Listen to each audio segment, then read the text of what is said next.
know you heard me on the radio. Flexing, she loved the sound of my voice, it's the best thing. Daydreaming of the jazz all day. Pick up the phone late night with Larry K. I know you heard me on the radio. Flexing, she loved the sound of my voice, it's the best thing. Daydreaming of the jazz all day. Pick up the phone late night with Larry K.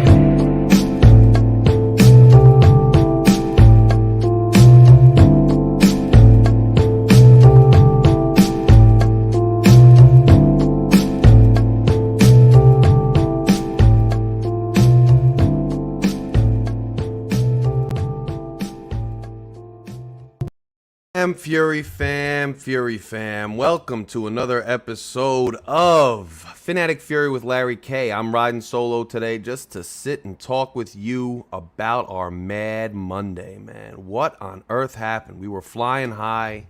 We hung 70 points on the Denver Broncos. We just looked great in so many facets of the game, and it seemed like everything was coming on. And then we go up to Buffalo, our division rivals, and we just get absolutely smacked. Just smacked.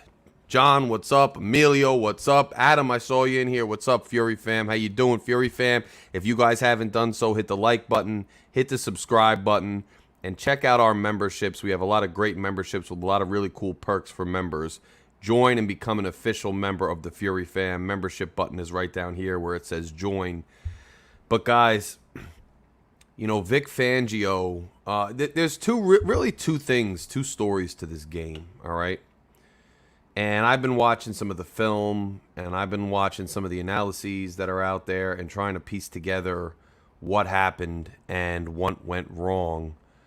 And check this out, man. Adam right here, Fury fam all day, Fins up, member for 1 month. Adam is a member. He gets access to some of the behind-the-scenes videos. He gets perks on this channel. Adam is that dude, man. And Adam, man, thank you so much for your support, always being in the building, always being on LG shaking the panel, always hanging out with us, man. Props and thank you so much for your support and for your love of the Fins, Adam. So everybody give Adam his flowers too, man. He's been a supporter from the very beginning of this show. But there was really two stories to this game, right? And Michelle's saying it, Maddening Monday for sure, is still so pissed. I agree. Look, there's two stories, right? The first story is the defense of the Buffalo Bills and what they did to our high-powered, high-functioning offense. The second story of the game is our own defense and how terrible and all the ineptitude that they've shown us really through the first 4 weeks in the first quarter of the season. First, I want to talk about our offense, and I want to talk about the Bills' defense. Now, there's a lot of film out there. There's a lot of analysis out there. Plain and simple, guys, I told you from the beginning, right? This is a show-me season. And I want to see a number of things in this season. I want to see consistency from Tua. I want to see McDaniel with a good game plan. I want to see us win crucial games, all of that, right? But this is the first true test in this show-me season of what I want to see from our Miami Dolphins. Because what happened here, and this is what, see, Adam's getting right where I'm going. This is why Adam's a Fury fan member, man. He's going right where I'm going with this. The coaching. We were out-coached in that game, and it started with the Buffalo Bills defense. Now, I know early on it looked like it was going to be a shootout. We were exchanging touchdown for touchdown, going back and forth. I understand that. But that's not really the story of the game. If you watched even the first few drives of that game, you'll see that despite Miami scoring 2 touchdowns, Tua was already under duress. We were already under pressure, and it was already not as fluid and as easy as it had looked in previous weeks. And that starts with the coaches. McDermott, the Bills head coach, who I understand is now calling the defensive plays, he and his staff came up with just an excellent game plan, but it goes beyond a game plan, right? So they devised ways that they were going to pressure our quarterback, and they were going to cut off Tua's best and primary throwing lanes. And most importantly, the Buffalo Bills were not going to allow Tua to get the ball out quickly. And they weren't going to allow him to get the ball out as quickly as he had gotten it out in previous games up to this point. And if they stop Tua from getting the ball out quickly, they could on the back end put pressure on Tua, hit him and jar him and cause even more problems. And that is exactly what the Buffalo Bills defense was able to do to us yesterday. They cut off. Now, if you pay attention, almost 80% of Tua's completed passes are passes to his first read. Now, I know there's been a lot of speculation out there, a lot of talk out there that it's because Tua can't read defenses. He always just automatically goes to his first read. That is certainly not true this season. Even if there were some semblance of accuracy to that in past seasons, that's not true this year. This year, you can watch Tua, and you can watch Tua go through his progressions, the first read, the second read, the third read. He's done it successfully on the other 20% of his passes that he couldn't get his first read on. But Buffalo knew that if 80% of Tua's passes were to his first read, and he's releasing the ball at 2.5 seconds on average per play, then the way to extend that release time above 2.5 seconds is to cut off Tua's first read and make him go through his progressions. That's exactly what Buffalo did, and that is not just on the defensive coaching staff of the Buffalo Bills, but the players themselves.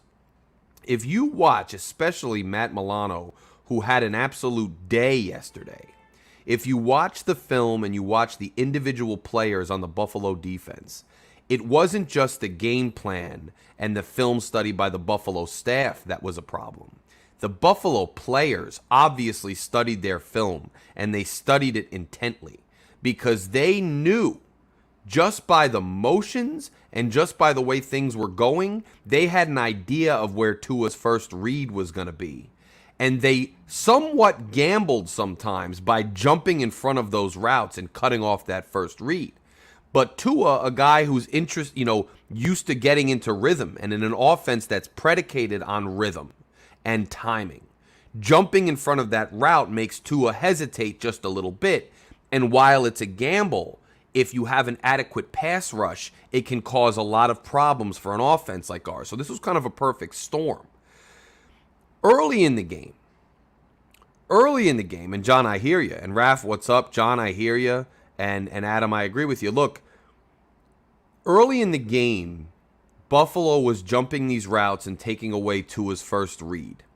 But if you watch the film, Tua was still able to gather himself, look to his second and third read, even sometimes improvise, get out of the pocket or escape pressure, keep his eyes downfield, and find the open man, because there's still going to be an open man when the secondary is trying to jump routes and take off your primary receiver. That receiver's still going to get behind them eventually. Other guys are going to come open, and they can make a double move because the defense is trying to jump a route.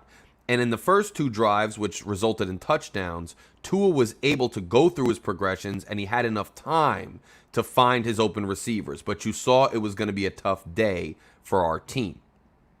Now, what happened was, once we got behind, and once our defense showed that it couldn't slow down anything Buffalo was throwing at us, and once we had some turnover issues, that's the perfect storm, because now you have our offense, you have Tua, who wants to win, who's that kind of player.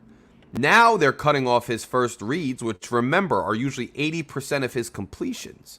Now they're cutting off his first reads. But now Tua is pressing. Now he wants to force the ball a little bit. Now he wants to squeeze the ball into tight windows because he feels pressure that he needs to catch up and match what the Buffalo offense is doing to our defense. On top of that, and maybe partly as a result of that, you have the defense's front seven of the Buffalo Bills just wreaking absolute havoc on our offensive line. And you have the defensive front of the Buffalo Bills putting pressure on Tua in the pocket. So now you're cutting off his first read. That's okay. Tua's capable of going through his reads. He's capable of finding an open man. There are open men out there. But on several occasions, if you watch the film, there are times when Tua backs up in the pocket. His first read is cut off, so he immediately progresses to his second and third read. But by the time he wants to lock on to that second or third option, and by the time he wants to set his feet and put that ball in the place it needs to be, the defensive front seven of the Buffalo Bills is coming in and annihilating him and hitting him and forcing him to throw in awkward positions and, not the ideal way he wants to release the ball. And what that resulted in were incompletions, timing that was off, and the interception that he threw. So, and then if you look even deeper, go beyond the passing game and go into the running game. Again, this linebacking group for the Buffalo Bills. Again, this name, Matt Milano. We better have a hat on him next game. He is lurking behind the front seven of his defense. And as they are clogging up those offensive linemen, he's running free. And he had done his homework. Plain and simple, Matt Milano had done his homework on our offense. And he knew not to shoot gaps at a certain time, to let other guys shoot gaps to clog up the offensive linemen. But he knew where Achan's going. He knew where Mostert was going. He was able to meet them at the gap. Even though it was a gaping hole, he could meet them there, and he was able to lay a hat on them and stop these long gains we've been seeing in our rushing offense. Now, you compound all of those problems that Buffalo presented with a great game plan and players who were executing at a high level and had reviewed their film so well. And what you find is now that we're down Connor Williams and we're down Teron Armstead later in the game, it becomes even worse and even more compounded because Liam Eichenberg cannot withstand that type of pressure at all. Probably for most teams, let alone the Buffalo Bills front seven. And then you have Lamb, who's, he's holding his own. And you have Austin Jackson, who's holding his own. But this Buffalo Bills defense is a deep defensive line, and they're rotating players. And they're fresh. And as the game wears on, you already have these problems where Buffalo's executing this game plan, but now our offensive line is getting pushed back and there's a lot more leakage, and the front seven of Buffalo is getting pressure. So what we see on the film is a really interesting game plan by both the coaching staff of the Bills and the players of the Bills, who were able to cut off Tua's first read. And when he's trying to progress to a second and third read, which did get open, by the time he gets to them, they're pushing our offensive line over and they're getting to Tua and they're causing problems. So that's what I saw on the film review as far as the Buffalo defense and how they were able to shut down our offense. They simply had a great game plan. They simply, coaches and players, obviously studied our offense, studied the film, understood our tendencies, took some gambles with cutting off those first reads, but were able to cut off and take those gambles on their first reads because the pressure that the front seven was getting was so much that our offensive line couldn't handle it. And Miss Fins, shouts to Miss Fins, just reached 1,000 subscribers, by the way. If you haven't subscribed to Miss Fins yet, go over and subscribe to her. She's killing it. She has a great morning show. A lot of times in the morning, I tune into her. That's the Dolphins talk that's on in the morning. Go to her channel. And Miss Fins, drop the link in the channel. Go to her channel and go ahead and subscribe. And congratulations on that. Chef Jew, man, the newest member of Fury Fam. On his way to being a mod. He's a member. Make sure you show him plenty of love, man. He's around these circles all day, every day, man. He's on every single Dolphins channel. Chef, what's up, my bro? But what I was saying was, and by the way, guys, you can be a member too. Join, become a member. There's 3 different levels. There's 3 different tiers. Become a member like Chef, like Adam. Hit subscribe if you haven't done it yet. Click like, share this video, get some more people in here. But become a member, man. Super Chat's also open if people want to show love to the channel. Out here on a Mad Monday, man, just talking to you guys for our therapy session. So any support is appreciated, man. Go ahead and hit that. But you had a really bad combination of Buffalo's front seven getting pressure and their secondary cutting off our quick reads which led to a lot of problems. And you had a really fatal flaw and just bad luck in the fact that we had 2 serious and significant injuries along our offensive line, and we were not able to compensate for that on the fly. Simply were not able to do it, okay? And that's awesome. First time with me live, and I'm glad to have you. Really, really glad to have you. Welcome to the show live. So you had that really bad luck. And I think Connor Williams, despite whatever we say about his snapping prowess and his struggles with snaps and whatever else, he's a force. He's a mauler in the run game. He's a physical force that we desperately needed and we desperately were lacking yesterday. So I think that's a good synopsis of what caused us problems in the offense. So like I told you earlier, this is a show me season. And so we weren't going to go undefeated in this season. And I'll remind everybody, I made my preseason predictions, and I predicted that the Miami Dolphins would go 13-4. I got a lot of hate for that, a lot of nonsense for that. But I'll tell you, even in my 13-4 prediction, I predicted yesterday's game in Buffalo as a loss for the Miami Dolphins. I predicted that as a loss. So it doesn't change my overall season projection. But in this show me season, this is what this season is. We knew it would happen eventually. And just to touch on Phil, another Fury fan member, an executive member, he's another example of everybody joining the fam. Click join and join the family. But Phil says, hey, Larry, I was all in my feelings and several beers in when I said F Fangio yesterday. I'm still mad. It still needs to get better. But maybe F Fangio was a little too much. And we're going to talk about that next because I just discussed why our offense was having problems with the Bills' defensive game plan. And now I want to discuss, our defense and the issues I'm seeing on that side. But you really did have a perfect storm where Buffalo executed at a high level, had done their homework and research. The coaches and the players were on the same page, and they executed a game plan very well, coupled with the fact that we had unexpected injuries on the offensive line, which compounded those issues and wouldn't allow Tua to get to his second and third reads and get deeper into his progression. And that caused us a lot of problems. Now, I think there's another element to that, too. I think, the crowd gets into it. You could say whatever you want, but crowd does matter. Feeding off the energy in a building does matter. Buffalo was sick of hearing about our hype all week. Buffalo was sick of hearing about the Jets' hype all offseason. Buffalo was pissed that they lost their first division game against the Jets. Buffalo was playing at a high level, is on a roll, and they weren't going to let us go in there and put that much distance between them and us and the division lead at home. It just was not happening, period. And Chef is saying, we'll beat them in Week 18 for the division, and I'll be there in my seats to witness it. And I predicted a win for us in Week 18 preseason, so we'll see how that prediction goes. One thing that I am kind of, anxious about, though, even though I predicted a loss, I didn't predict a loss where we got smacked in the face so badly. So to my point about the show me season, we knew at some point that this team was somebody was going to come up with a defensive scheme.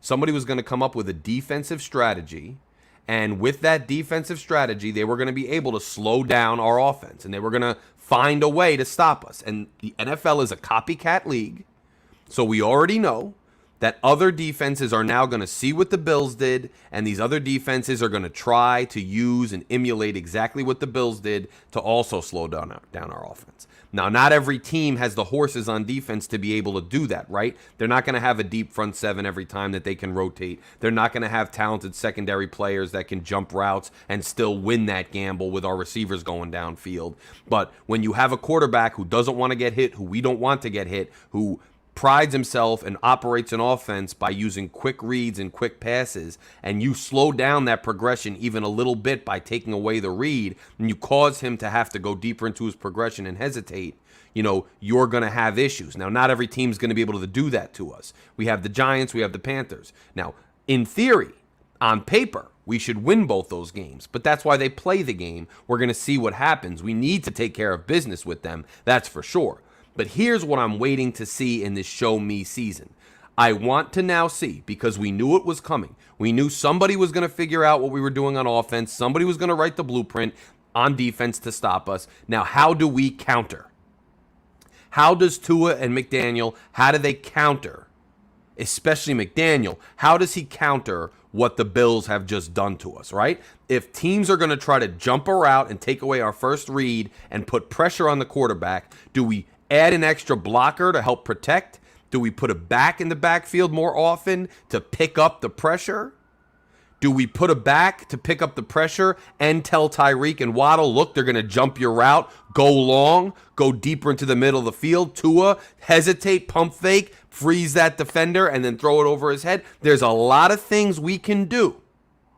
There's a lot of things we can do to counterattack that defensive game plan.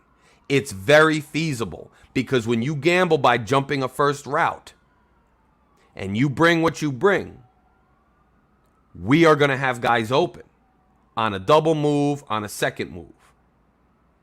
And guys, the Super Chat's open, subscribe, and memberships are open, man. Show some love to the channel. Phil, a member, says, not ever playing Liam Eichenberg again would be a good start. That was my next point. We need Connor Williams healthy. There is no word on Armstead that I've heard yet. If somebody hears about Armstead, drop it in the comments. But, I think Lamb can hold his own to some extent versus most teams, maybe not all, but most teams in this league. But we're not going to go very far with Liam Eichenberg playing center. The first thing you got to do is shore up the protection for Tua, especially if defenses are going to try to jump early reads. It's not that hard to counter that if you can find some way to add more protection for Tua.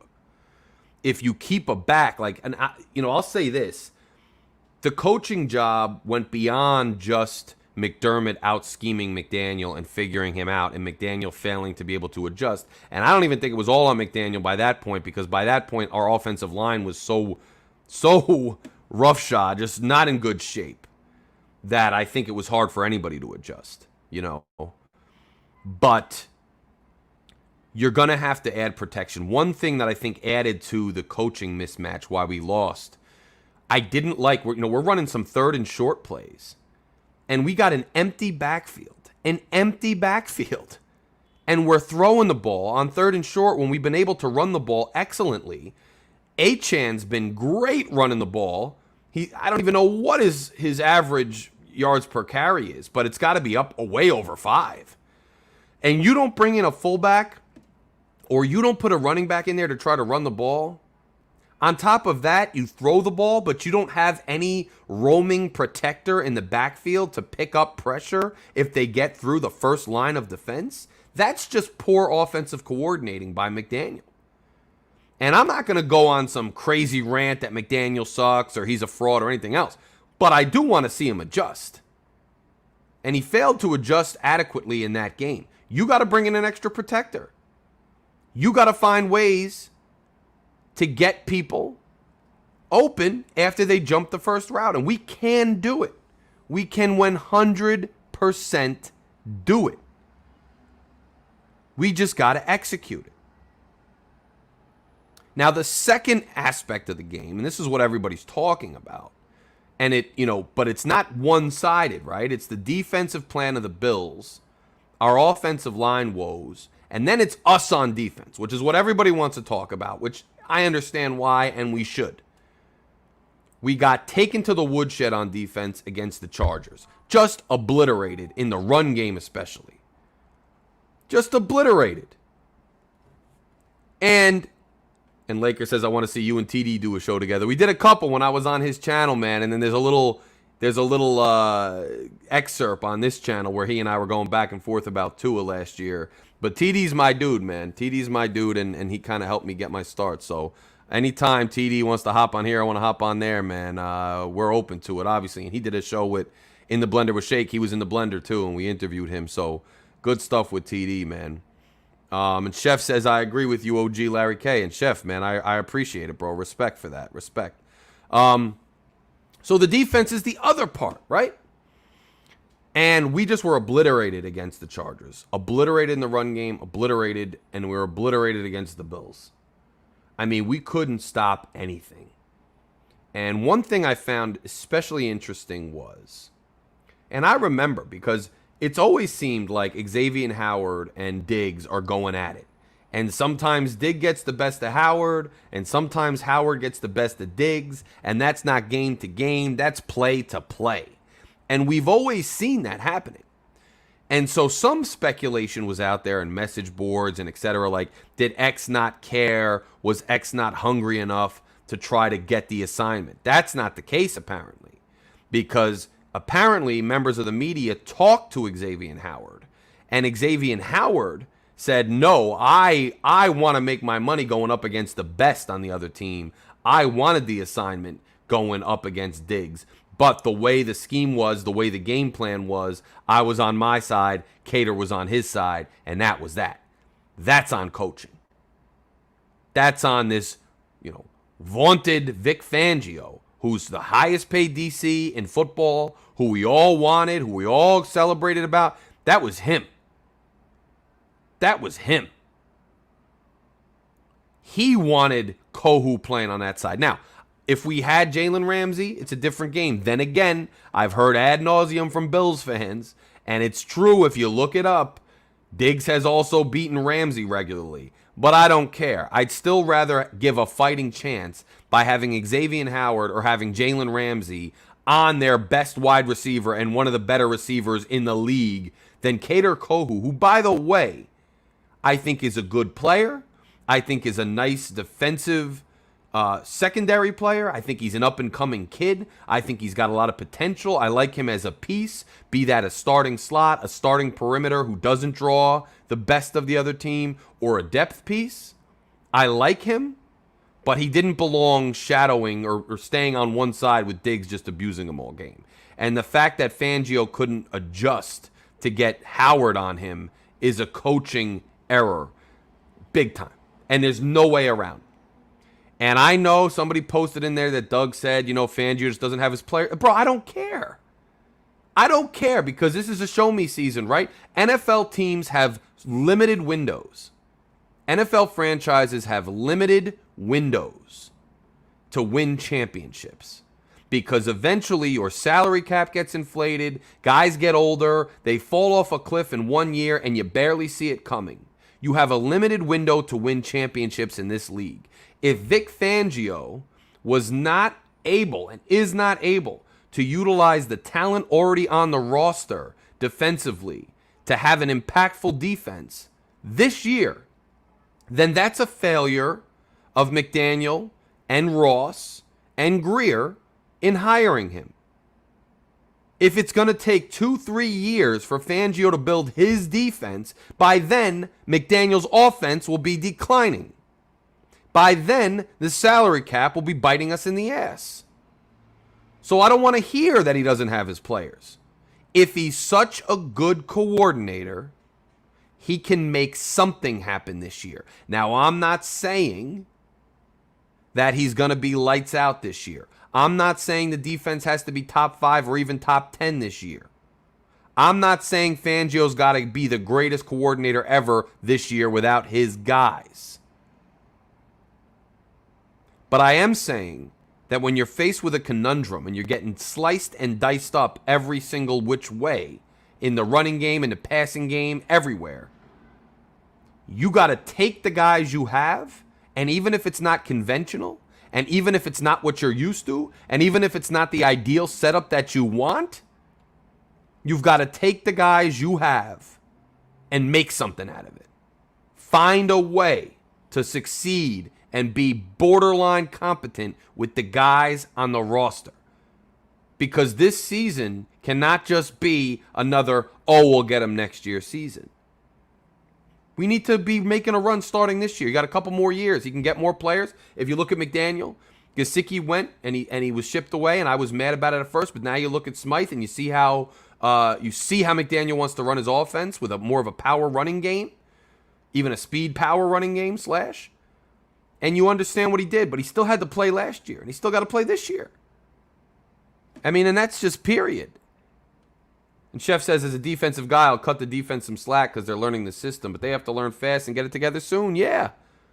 And if the system's not working, then you got to change the system to fit the players, because we ain't got time to wait till next year.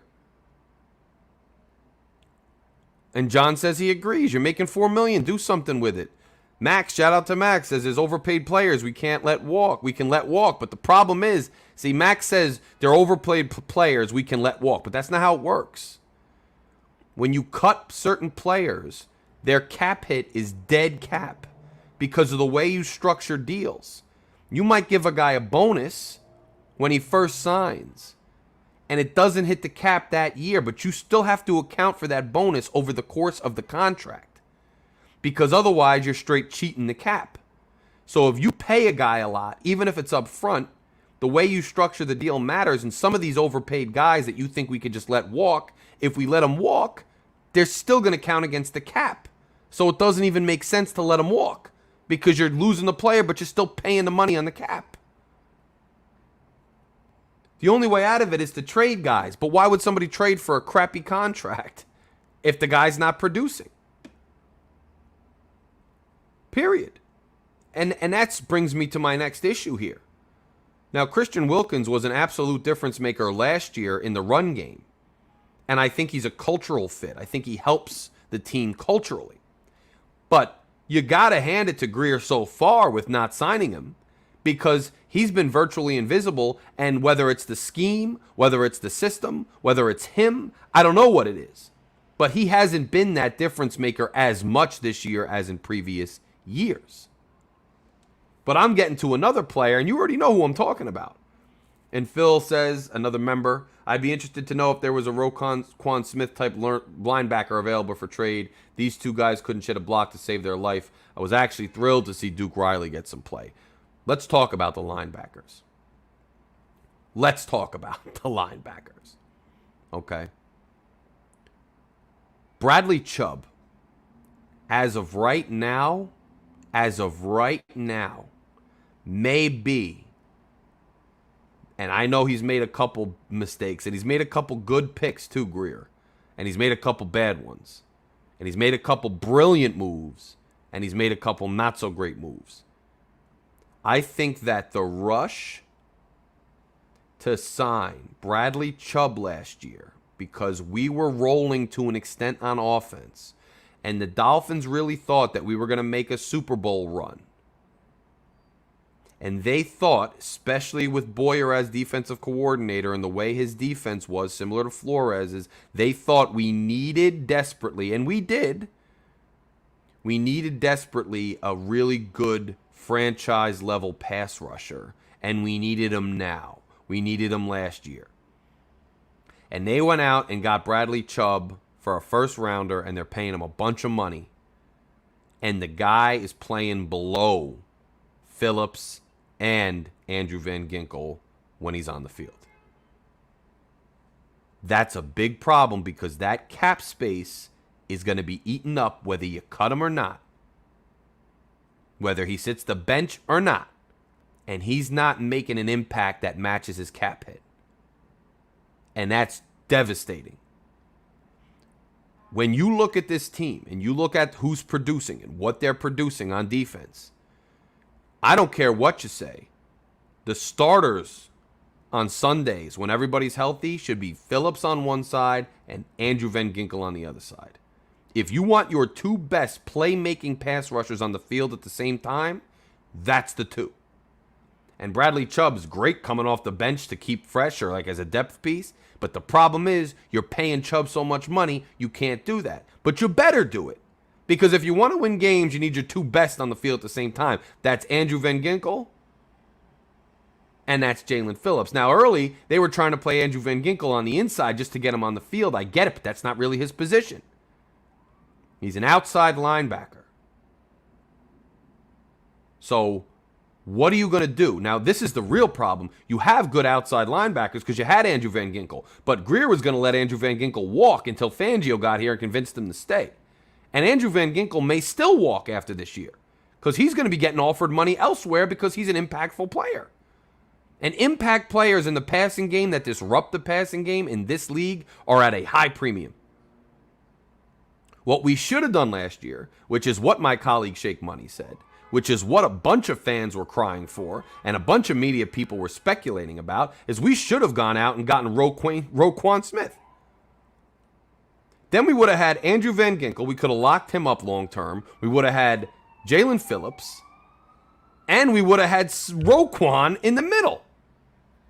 And imagine how much better that defense would be for a similar cap hit as what we're getting with Chubb.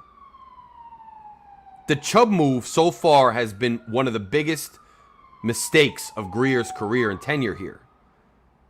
And if we don't get a very good thumping linebacker in the draft or develop one, and or Andrew Van Ginkel walks, we're going to be wondering what could have been with this defense. Because we could have probably had a better stout middle linebacker, and we already had Van Ginkel and Phillips, who we drafted on the outside. So that Chubb move is hurting us in many more ways than you think. Same with the Baker signing. Now, I know a lot of people, for whatever reason, they couldn't stand Landon Roberts. Landon Roberts, they didn't like him because he was lost in coverage, whatever you want to say. He may not have been the best coverage linebacker. But if somebody was going to shoot a gap and lay the hammer on a running back trying to come through that gap in the running game, it was a Landon Roberts. We don't have that type of linebacker anymore. And it shows brutally as teams are running up our gut relentlessly. And defenses who get run on up the gut that easily are going to struggle in all facets because it loosens you up, it causes you to hesitate, it causes you to try to hit gaps too quick, and it screws you up. Now, somebody says Chubb needs to be traded. I agree, but no one's taking him because of that cap hit. Who wants to pay that salary for somebody who's not producing? So the only way to get through to Chubb is either to bench him because A, then you're gonna get production out of AVG and Phillips, and B, maybe you light a fire under his ass because I don't see one right now. But that move is killing us. It's killing us because we're weak in the middle, and we're gonna have to let AVG walk. We can't put AVG and Phillips on the field at the same time on the outside. You could try to put AVG on the inside. It ain't gonna work well. And that was a short-sighted move by everybody. It's just no good. Guys, if you're in here, you haven't hit subscribe yet, smash subscribe. Super chats are open. We appreciate the love. We appreciate donations here on this Mad Monday. And if you haven't done so, check out the membership options. Become a Fury Fan member. We got 3 tiers, a lot of perks. Join up. Join up. But, and Shake's in the building here. Shake Money, man. Join up in the blender with Shake. We got the pilot episode for members only. Become a member. Smash that subscribe button. Smash that super chat button. Show some love to the channel on this Mad Monday. One of the Dolphins content creators, man, out here grinding like a lunch pail dude, despite my full-time job and everything else we got going on. Phil says, I know we're talking about D, but another move that killed us is pissing all that money away on Cedric Wilson. Yeah.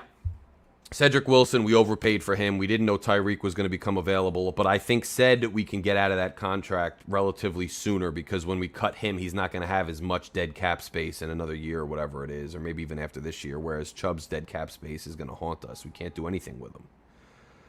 The other thing is just unfortunate. When you, and I really appreciate it, Fan81, man, Finn's Fan81, been here since the jump, been here for a long time. I really appreciate the love. This channel loves you. We're out here talking Fins on this Mad Monday. And by the way, guys, we're trying to get to 1,500 subscribers in the month of October. So if you didn't subscribe yet and you're watching, just click subscribe really quick. It's right here. Takes a second. Hit that button. Just hit it. So here we are, right? And we signed Ramsey, and that was a great signing by all accounts. He's a phenomenal player. He's a stud cornerback, and you pair him with a guy like X who can get turnovers, who might be on the little bit of the downward trajectory of his career, but still is a formidable starting cornerback in the league. And you really have a defense that can do some damage, and maybe you can bring, I don't know, and this was a problem with Boyer earlier in last season as well. I don't know how much pressure Fangio is bringing because of the liabilities we have on the boundaries and in the secondary. And if that's part of the problem, well, then that goes directly to the Needham and the Ramsey injury, and there's not so much you can do. However, I think we've seen, and we saw it against the Chargers, and we saw it sometimes against the Pats, when you bring pressure in this defense, even with some of the guys not being as strong as a Ramsey back there, you can still disrupt plays and cause trouble. And Fangio has just absolutely refused to bring pressure. And the fact is, we do not have a deep, stout defensive line at this juncture in terms of pass rush. And we were built that way because the Flores system paid and prioritized secondary players because we were going to be a blitz-heavy team. And that's why Baker is a blitzing linebacker. And when Baker blitzes, he's a good player, but Fangio refuses to blitz him.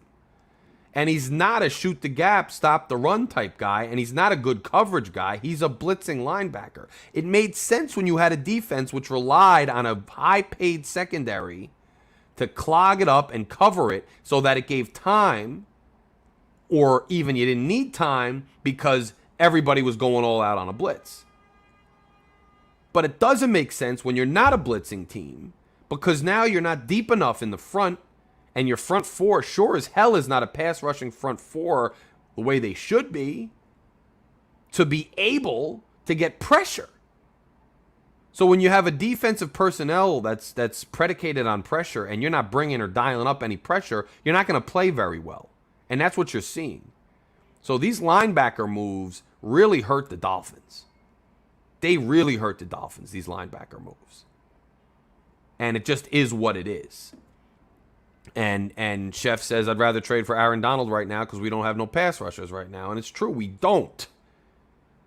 We need a guy like that. And Greg says, this is big.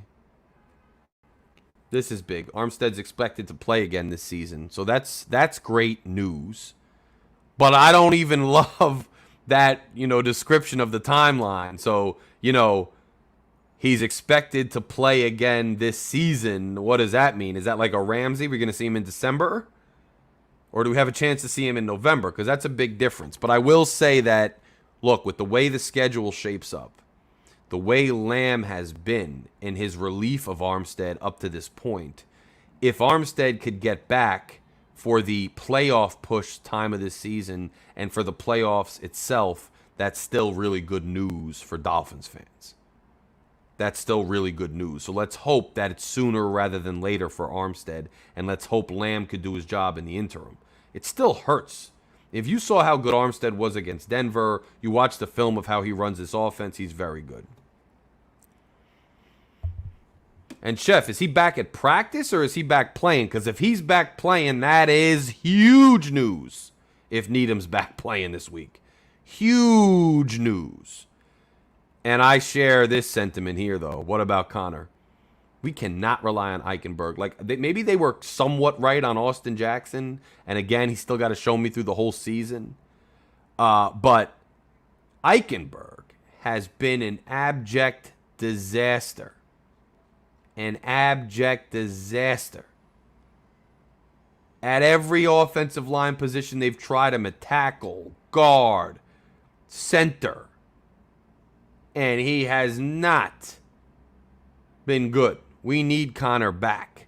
And look, you're hearing it here. See? A Fury Fam member is bringing you inside info on this channel live on this Mad Monday. This is what happens when you join Fury Fam. You show love to this channel. You tune in to Larry K because Chef is breaking this news because he knows Needham's mother. Needham is coming back to practice this week. Well, that doesn't necessarily mean he's going to play in the game this week, but him coming back to practice means we should see him in a couple weeks at least. And that's great because we got 2 games we should win, and then we got some tough games coming back up. So you heard it here first. You heard it here first. And that's another guy, Elliott. I mean, Brandon Jones, everybody thought he was the starter. And it was him. And he was going to have the starting job at safety no matter what, but he didn't look very good at all. He didn't look very good at all. And we had been playing very good on the back end at safety up until that point. So I think Brandon Jones has to get with the program or whatever. Now, look, Some of this stuff comes down to the Buffalo Bills. And the fact of the matter is that the Buffalo Bills...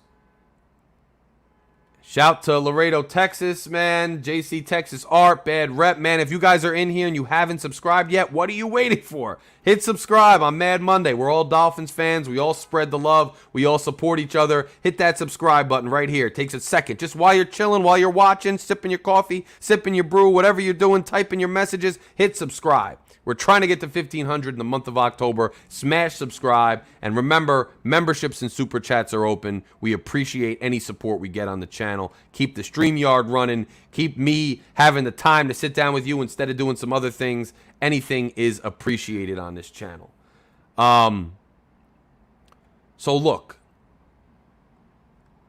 the Bills matter too, right? The Bills are a good team. And they executed. And they had a good game plan. And it is what it is. So, you know, you're not going to be able to stop every team. Sometimes it matters who's on the other side of the field too. And the Bills executed a near perfect game.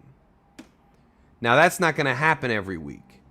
We're off our rhythm, off our game, had a backup center in there who wasn't very good, and the Bills were really on their game. That's not going to happen every week, but it could happen again. And the Bills are making a case to try to run to the Super Bowl. They're not done. They got unfinished business, and they're a good team. So some of the reason we got our butt kicked was because the Bills were just good. And the Bills were hyped up, and they weren't playing around, and they were sick of hearing about us, and they took it to us. And maybe we were buying some of our own hype. Now, people are out there saying we're a finesse team. And look, it's been a problem since Stephen Ross has been the owner based on who he's hired to run this team, who he's hired to coach this team, the kind of product he's wanted on the field. We've long been now, for a long time, we've been kind of a finesse team. It's true. When we go up against teams that want to out-physical us and hit us, we haven't tended to do great. But that doesn't mean the guys on the team can't. That doesn't mean these guys on the team can't be more physical, be more hard-nosed, be less finesse-driven. They just got to get the mentality. Well, when they go up against a team like Buffalo, they say, oh, not anymore. You're not going to push me around anymore. You're not going to push us around anymore. You're not going to try to get the best of us anymore. We're going to take it to you. Because we have guys that can be physical. They just got to be physical. You want to, line up Ingold in the backfield. Give Tua some protection. Let him pick up a blitz. Let him knock somebody's head off coming through the gap at Tua. Don't go empty backfield. And I don't think we're a finesse team. And I heard Omar Kelly and Alan Poupart kind of arguing about this on their show. And that's a good show, by the way, if you haven't had a chance to tune into them. But they were arguing because Omar's saying, we're not really a finesse team because if you watch how we run the ball, we're kind of a smash you in the face, block you, maul you run team this year. And Poupart said, yeah, but at the end of the day, we get out physicaled. And they both have a good point. They both have a good point. But I think it's somewhere in the middle. I think McDaniel wants to be more physical. That's why Gesicki's not here anymore. He wants a physical, hard-hitting, blocking tight end. I think he wants to be physical. That's why we're running the ball much better this year. Our team is also more predicated on timing and speed, though, which is a little more of a finesse angle. But it's both, right? We want to go out there and maul you in the run blocking game, but then we want to have a guy fast enough to hit the hole so hard and fly downfield that you have no chance of catching him. We've seen that work with Achane. The philosophy can work, but you got to be ready when a team really wants to punch you in the mouth and throw your timing off. And that's why it's show me season, and I want to see McDaniel and Tua show me that they can adjust now that defenses are going to try to clog the passing lanes, take away the first read, and out-muscle us at the line of scrimmage. Part of that's sheer talent. You need Connor Williams back, period. That's sheer talent. But the other part is coaching. Add extra help, add extra protection, and make teams pay when they try to jump the first read. Have Tua so ready instinctively on his second read to waddle, flying downfield. Or have a nice pump fake with a little extra protection and get him to that first read once he breaks out of that jumped route and go for a score or two or 30 to 50 yards or two, and defenses are going to knock that off. Everything's a punch counterpunch in the NFL. Everything is a punch counterpunch. And so we need to be doing a counterpunch now that Buffalo punched us. Period. Now, another note from the game that I have to say, I mean, I kind of clowned a little bit and joked a little bit about how much of an issue, the media was making about Tua and jiu-jitsu and all of those things. But at the end of the day, man, if you watch, there was one hit where Tua got taken down. And Tua took a lot of shots yesterday, which I was cringing. I did not like. Tua took a lot of shots. I was cringing. But there was a play yesterday where you saw a slow motion instant replay. And Tua takes a shot and he's going to the ground and he goes down hard and his head never hit the ground. You could see it clearly in the replay. His shoulders hit the ground, his back hit the ground, his arms hit the ground, but his helmet literally never made contact with the ground. That's awesome. Now, I don't want to see him getting hit that much in really any game going forward, and hopefully we don't see him get hit that much in any game going forward. But it's nice to see that when he was hit, he was able to land safely and not get hurt. That's great stuff. So that was one positive I saw. I mean, I'm like, when you really think about the game, Tua had a decent game. He didn't have a good game, but he had a decent game based on what he was given. I mean, the guys are bum rushing him. They're taking away his first read. He's trying to go through his progressions. He went through his progressions fairly well, but at the end of the day, he couldn't get to his second and third read because of the pressure that was in his face. So I think Tua played all right, all things considered. This loss, and somebody said earlier, that they're not a Tua-neer, but this loss was not on Tua. And I agree, this loss definitely was not on Tua. He did take it like it was on him. He said, if you paid attention, that the loss was on him. But the loss was not on him. So I think his resolve is fine. And I think he can adjust and come back and have some good games. Now, we're in trouble if we lose either of these next two games. But I don't expect us to lose either of these next two games. But the truth is, I want to see more out of this defense, and I want to see more out of it from a coaching standpoint. You have who you have. You overpaid for Chubb, fine. Ramsey's out till at least November, fine. Needham's back at practice, but might not be in for the game yet. You didn't have him the first quarter of the season, fine. Guys aren't all playing up to expectations. Baker's not a great fit in the inside for what you want to do. Fine. But you can't hang your hat on stuff that happened already. That's not a football mentality. Whatever happened in the past, you could talk about till you're blue in the face. That's what guys like I do, who sit on a microphone and discuss the game. Guys who actually have power over wins and losses. The future is now. Miami decides whether they're going to still be a contender, still have a great season or not, because the whole season's in front of them. Yeah, you have a rough hand, Vic Fangio, but do something with it. I don't care what you do. In 2008, we weren't going to win the Super Bowl. We didn't have the horses. But we drew up the Wildcat. It won us the division. This year, we're much better than that team was. The offense is rolling if McDaniel and Tua can adjust and counterpunch, which is a big thing. Last year, McDaniel struggled to counterpunch. So let's See if he can counterpunch this year. I think he can. I think he will, but he better. Because if he trots out the same old thing and other teams start having the book on us, that ain't good.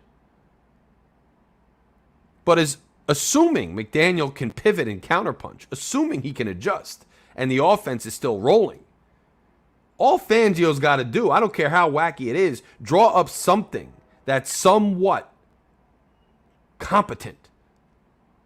Draw up a defense that somehow makes an impact on the game. Just do it. That's on Fangio. And he's getting paid what he's getting paid, and he has the experience he has, and all of those things exactly for that reason, because he's supposed to be an impactful hire. He's supposed to be an impactful coach. Will go out and be an impactful coach and do something with this defense. If you guys haven't done so, man, there's a like button, there's a subscribe button, there's a membership button. Smash those things. Smash them. Right now. So now, yesterday, I think the AFC got pretty interesting, right? Because if you watch the night game, you had the New York Jets against the Kansas City Chiefs. Taylor Swift was in the booth, a big hoopla, everybody talking about this and that. Patrick Mahomes had a rough day. And it's crazy to me what momentum means in a football game, right? Like, you could just feel the momentum in Miami, Buffalo yesterday. You could feel the momentum was not really on our side. Even in the beginning when we were keeping up, you could tell we were kind of playing catch-up. And if the game broke just a little bit more to Buffalo, we were going to have trouble. And sure enough, the game broke a little bit more to Buffalo, and we had trouble, right? Yesterday, it was crazy because the Chiefs came out against the Jets, and they're just bombing all over the field. They're dominating. They jumped to a 17-0 lead. And then all of a sudden, there's a safety called, which it looked like the face mask grabbing started outside the end zone in the field of play. But then the refs were saying it was a personal foul face mask. So it wasn't just the touching of the mask, it was the turning of the head, and the turning of the head didn't happen until in the end zone. Either way, whatever. Jets get a safety, they get 2 points on the board, they get a free kick. And all of a sudden, the momentum just flew to the other side of the room, and the Jets had all the momentum until the very end of the fourth quarter. And it was two things you could take from that game. One is Patrick Mahomes does not have the weapons to throw to that he used to have, that he has had for the past several seasons. So maybe the Chiefs aren't going to be the top dog. And they are the top dog until somebody else takes them out. Whether it's us, whether it's the Bills, whether it's Baltimore, whoever.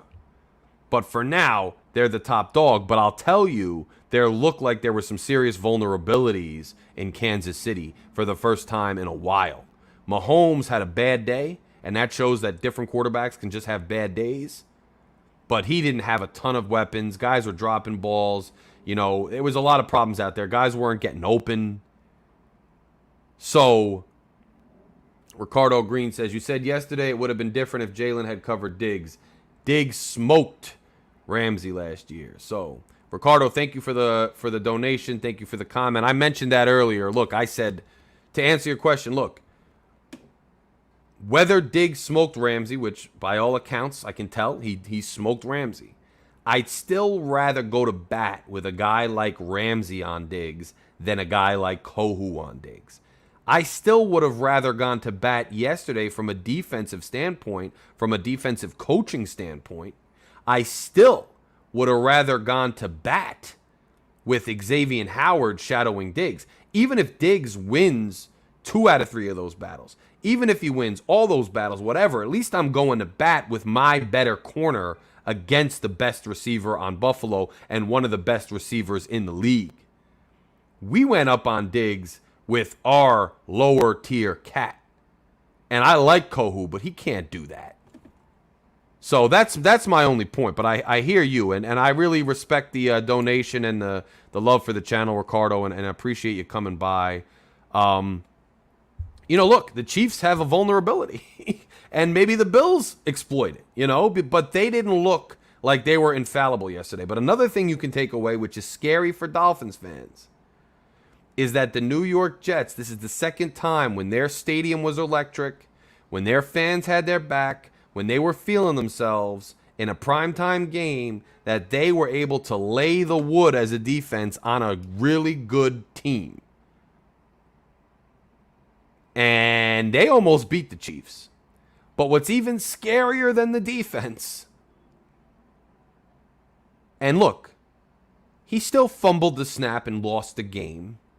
He still missed some throws where guys were open late in the game that were pivotal. He still is not looking lights out, but for one drive and a couple touchdown passes, Zach Wilson looked competent. And not only competent, but like he could escape trouble, and he had an arm. So, and Phil says, I never want to hear Sauce, who routinely gets away with DPI, complain about getting screwed over by the refs. I mean, so here's my take on that. And I appreciate this comment, Dolphins fan 81. And again, thank you to Ricardo for the super chat. That's really appreciated, any of that love that's sent over that way. And appreciate Phil for the membership. Here, and I've said this before about games and officiating and the way games are called. I've said this before. I don't care if the refs want to call a loose game and let the players play.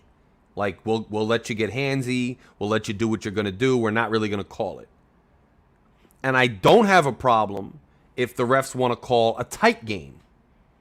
And they're going to call everything. Everything that's ticky-tacky, no contact. We don't want any of that. There were no rough stuff. Go out there and let it fly. And we're going to call anything you do. What I have a problem with is when refs start calling the game tight, but then in a pivotal moment let somebody get away with something all of a sudden. Or when they're calling the game loose, and then in a pivotal part of the game, all of a sudden they want to call something they haven't been calling all game. That's when I have a problem with the officiating. And I think last night, what the issue was, why Saleh was so pissed, why so many people were so pissed over in Jets world, was, and we all saw it, and this bothers me too, Sauce holds him. By the book definition, Sauce Gardner held him, period. He held him. It's a viable penalty. But they didn't throw the flag when he held him. They didn't throw the flag until there was an interception that changed the game, and the refs threw the flag when the interception happened because they said, you're not going to get away with that. You're not going to change the game. Now, you could see it to some extent, right? Like maybe you let him get away with it, but if it's going to change the whole game, you can't let him get away with it. I could see that.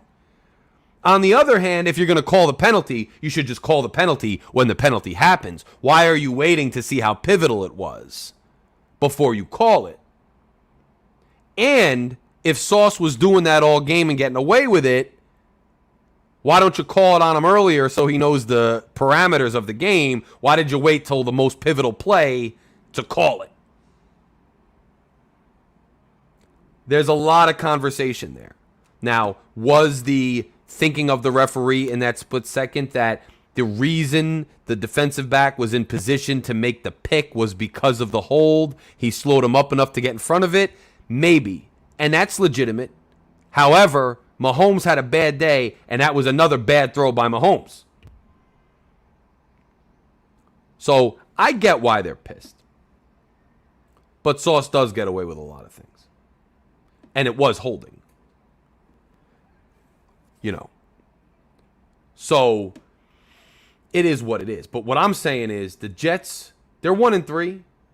And I think because of the way the season has gone and whatnot, I don't think they're going to be a threat to make a run. But I do think they're going to be playing upset and knocking some people's face in once in a while. And I think they're a 500 team. A little bit above, a little bit below 500. That's what I think they're going to be at the end of the season. And if that kid Wilson can play like he did in those two drives, and that defense can play that way, we got to watch out too. Because we got a primetime game in New Jersey, in New York, at the Meadowlands on Black Friday. And they're probably going to be juiced for that. Now, it depends how the next couple games go, because they could be completely defeated by then. But they played hard. They're not going away yet. That's for sure. And the New York media is funny, and the Jets fans are funny, because already, you know, the narrative, even though they lost, they're 1-3, the narrative is already, Zach gets it. We got a chance. We almost beat the Chiefs. And then, you know, if they win next week, which I do expect them to win against Denver, then all of a sudden it's going to be like, that's it. We still can go to the Super Bowl. Zach Wilson, he's going to be our guy. It's just an annoying. It doesn't mean anything in reality to the reality of the football field, but it just annoys me, I guess, because I'm in this area. It's just a pain in the butt to hear, because it's just overreactions all the time with them. But here's an interesting thing. Mahomes had a terrible day in prime time in the Meadowlands against the Jets, and so did Josh Allen. So at some point, that environment and that defense is causing trouble for elite quarterbacks. So on Black Friday, in prime time, the only game on at 3 on Black Friday, the Miami Dolphins and their elite quarterback, Tua Tagovailoa, coming into the Meadowlands with that crowd. I hope he doesn't turn into the same guy that Allen and Mahomes turned into in the Meadowlands, because that won't be fun at all for anybody. So that's something to keep an eye on. And I think the Jets beat Denver. You had, you know, Sean Payton making all that nonsense about Nate Hackett, and then Sean Payton's been piss poor.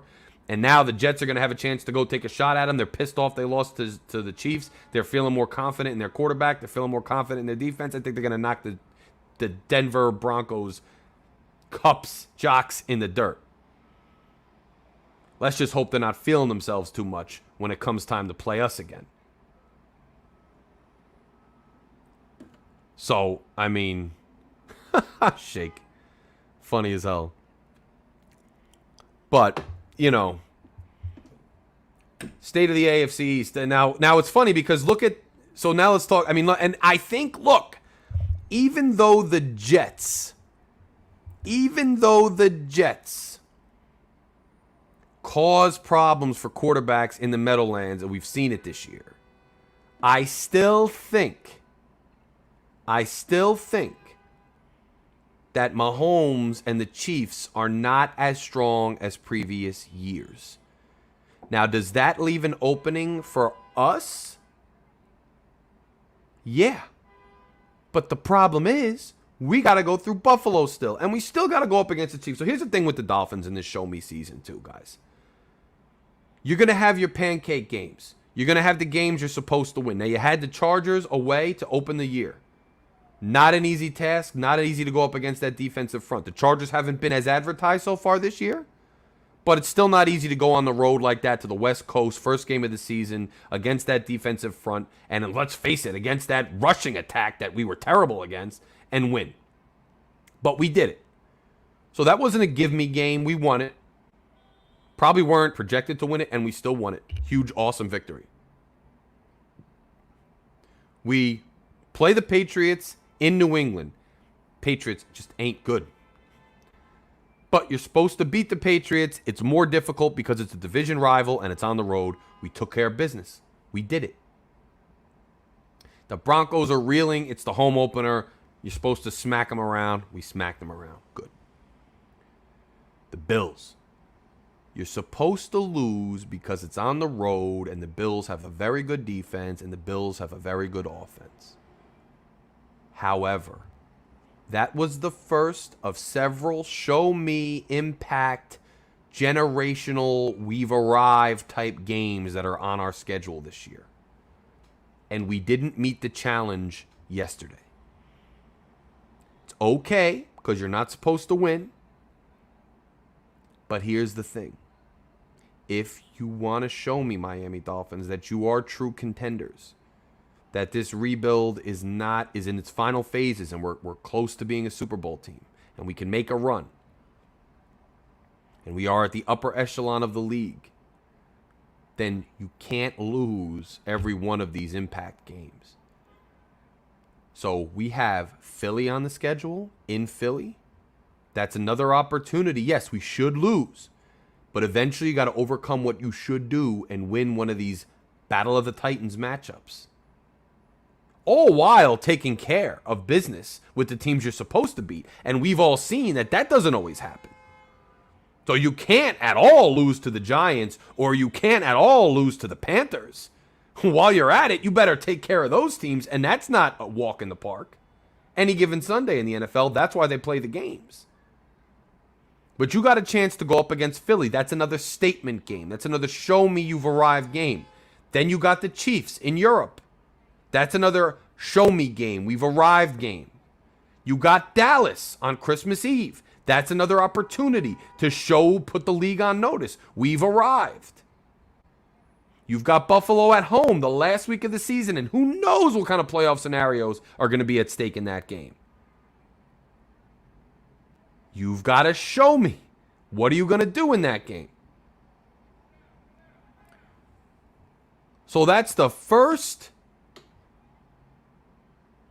of many we've arrived type tests that this team has on the schedule this year. First one wasn't a success. One or two of them has to be a success if you want to be taken seriously as a Super Bowl contender. You've either got to beat Philly or Dallas or Buffalo at home, and you've got to take care of business while you're at it.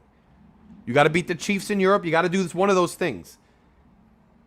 And you can't lose to the Pats at home, even though they're a division rival. You can't afford to lose to them.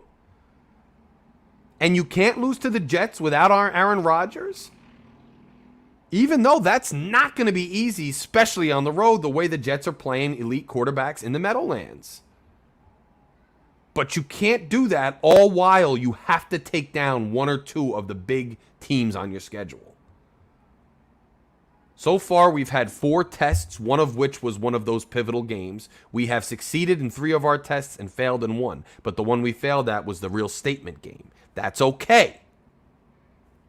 That's okay. But we can't let it become a habit, and we've got to take down some of these teams eventually. Period.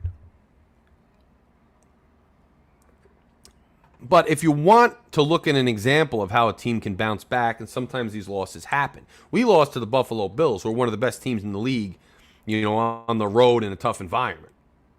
The Dallas Cowboys are supposed to be contenders as well, and the Dallas Cowboys are a team that has a lot of hype but usually fades towards the postseason as well, and people aren't sure if they believe them or not. And the Dallas Cowboys, man, they lost to the Cardinals. And it was on the road, but, the Cardinals, not a hostile environment, really. They have plenty of Cowboys fans out there, et cetera, et cetera. Yet they still lost to the Cardinals. But guess what? The Cowboys came back the next week, and they absolutely laid a whooping on Bill Belichick and the Patriots. A whooping on defense and offense. So you can bounce back from tough losses. You can bounce back from ass whoopings. Now, Denver is not a good team. But even they bounced back, came back and beat the Bears, who are also a terrible team, after getting embarrassed by us.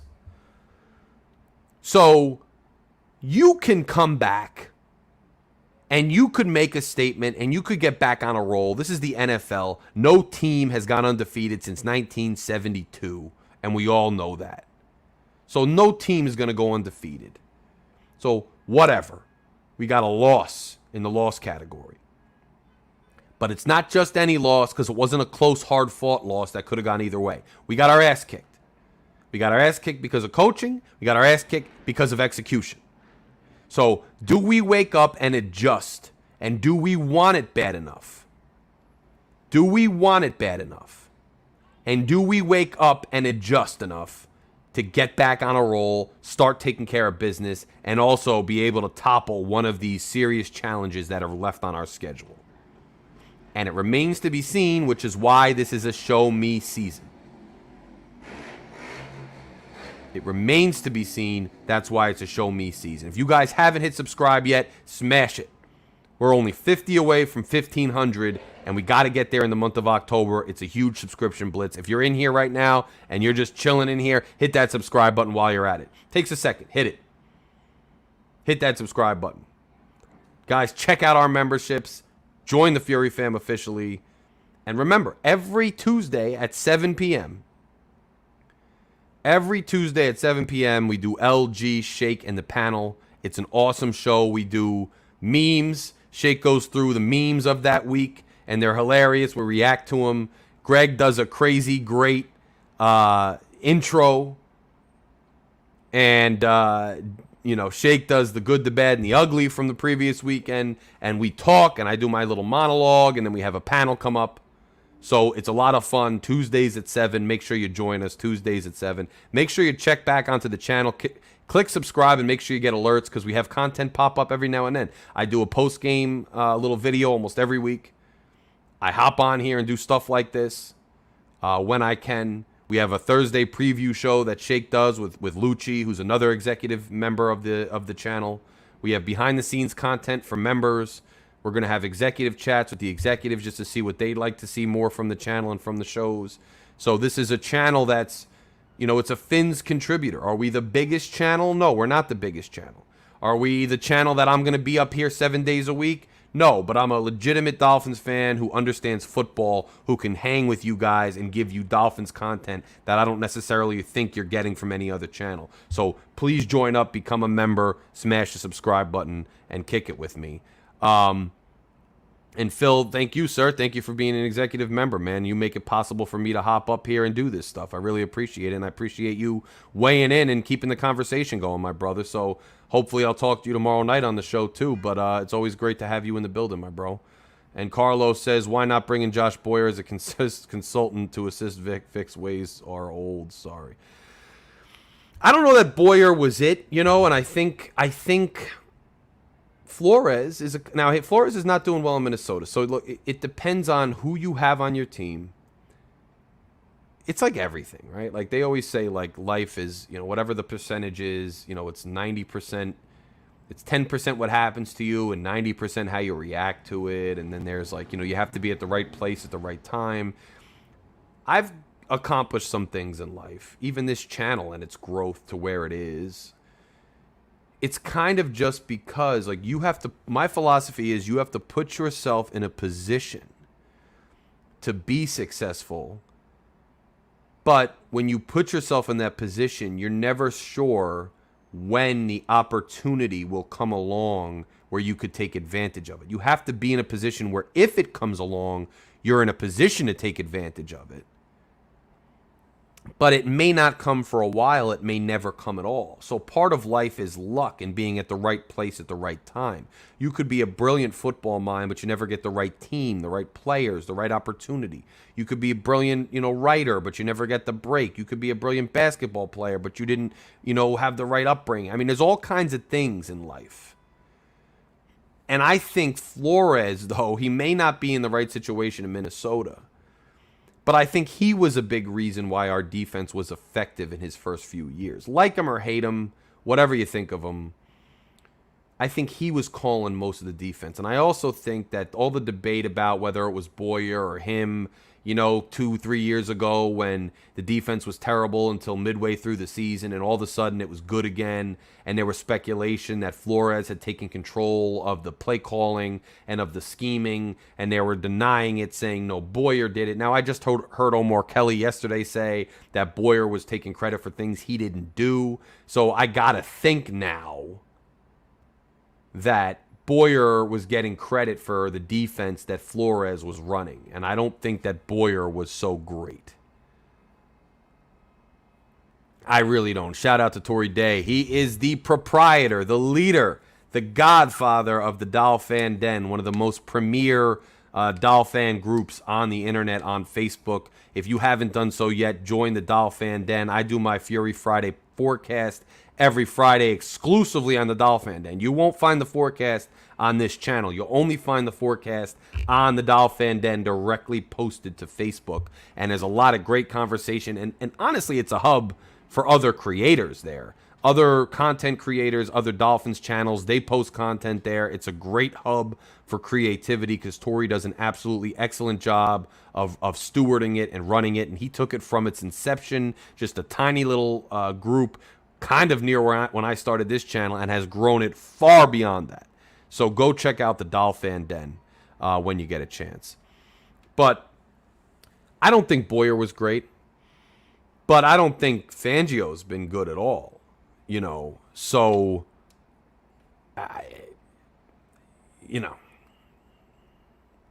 To give Boyer some credit, Phil says he had a great scheme called for the playoff game. The defense alarmist won us that game. That's true. We had Skylar Thompson in Buffalo, and we almost won, which is why I also want everybody to understand. Buffalo's not so different, personnel-wise than they were last year. They're running a different scheme more. They're running a lot of double tight end personnel, which I think hurt us too because it's a different way to run an offense in the NFL, and it causes problems. We weren't able to get any pressure and whatnot. Part of that was because of the scheme they're running. But overall, we played them this calendar year in the playoffs, and we stuck with them to the end, and we beat them once last year. And I'm not trying to say that we're better than the Bills, because as of right now, they've clearly put us on notice. They're better than us. And until we prove otherwise, that is the case. I'm not a homer.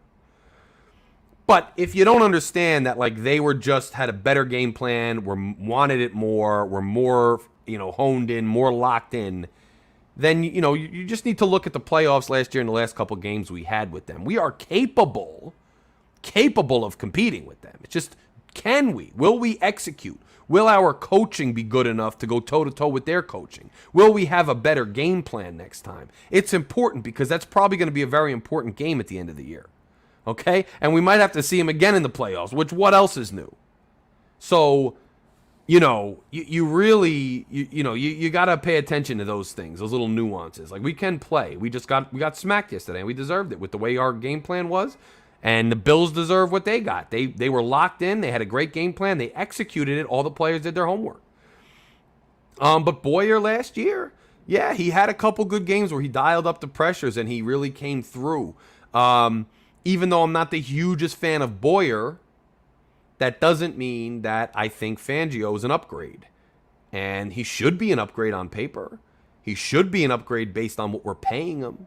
He should be an upgrade, based on his resume. But it doesn't mean he's going to be an upgrade in reality. And right now, I don't know if he's an upgrade. But we've got to give him some time. It's four games in. I'm not saying, he's great, stick with him. I'm calling him out. I'm saying, Vic, you've pretty much done a bad job so far. Not letting X shadow Diggs. Not having AVG in the right position early in the season. All these things. I mean, he's not doing great. He needs to do better. He has time to do better. And again, I don't care what his chosen scheme or his ideal scheme is. Go in there and run a scheme that works for the personnel we have. And Carlos says, and then Shake first said, don't forget the Dolphin Den Shakedown. That's Shake's thing too, by the way. That's exclusively on the Den, so check that out. And Carlos says, turnovers killed this team. Still a long season. They're missing Needham and Jalen. Can't wait for their comebacks. Great show. Thank you for the love, Carlos. I really appreciate it. And, we need those corners back bad. We need our best secondary players to play. And it's hurt us a lot that they haven't been able to play, plain and simple. It's going to continue to hurt us, and so is the Connor Williams thing. We got to get healthy, and we got to get healthy fast. It is what it is. And Tori says, Tori was at the game, because Tori lives in Buffalo, and he was at the game. He was posting a lot of stuff from the game. Guys, the crowd at Highmark yesterday was 110%. It was wild. I'm sure that affected our offense. Also, Fangio, in my opinion, is an upgrade. It's just we may not have the right personnel for his scheme. And I agree, and I talked about that earlier in the show. We might not have the right personnel for his scheme, but I don't want to hear it. He was brought in to make a difference. And if he didn't have the personnel for the scheme to help start making a run this year and next year right away, then maybe he wasn't the right hire, good coach or not. Until he gets the right personnel for his scheme, he needs to figure out a way to make this personnel and these personnel work for the time being until he gets the players he wants for his scheme. That's not good enough to me. It's just like if somebody goes down with an injury, what are you going to say? If McDaniel loses somebody, what are you going to say? Oh, I lost him, so then I can't coach anymore. No, you got to find a way to do it. So I do agree with that too. But I just think, he's got to find a way to make it work this year because we have such a good offense this year, especially if they counterpunch, especially if McDaniel finds a way to adjust to the book that the Bills just came out on us. That defense has to be formidable and that defense has to be competent. So you hope and you want, Fangio to be able to make something out of the personnel we currently have on the roster. And I'm expecting him to do that with his resume. He should be able to figure something out. So that's my thoughts on that. But guys, you've been an absolutely awesome crowd. I was so glad I could sit here with you guys and do a Mad Monday. If you haven't done so and you're still kicking it with me, one last couple minutes, hit that subscribe button. Help us get to 1,500. And look, poke around the channel, check out the content, consider becoming a member. It's really not expensive, but it goes a long way in supporting what we want to do on this channel. 3 different tiers, all kinds of cool stuff you have access to if you join.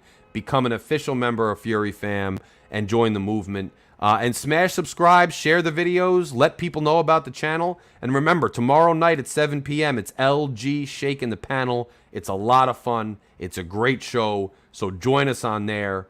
And check out the rant I did yesterday. Check out the other stuff I've done. And go show love to the Fins Tailgate and the other content creators out there. Miss Fins, a lot of great people out there doing a lot of great things. So show them all love. And I'll talk to you guys very soon. In fact, I'll see you tomorrow night at 7.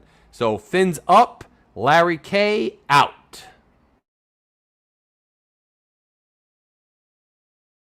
I know you heard me on the radio flexing. She loved the sound of my voice, it's the best.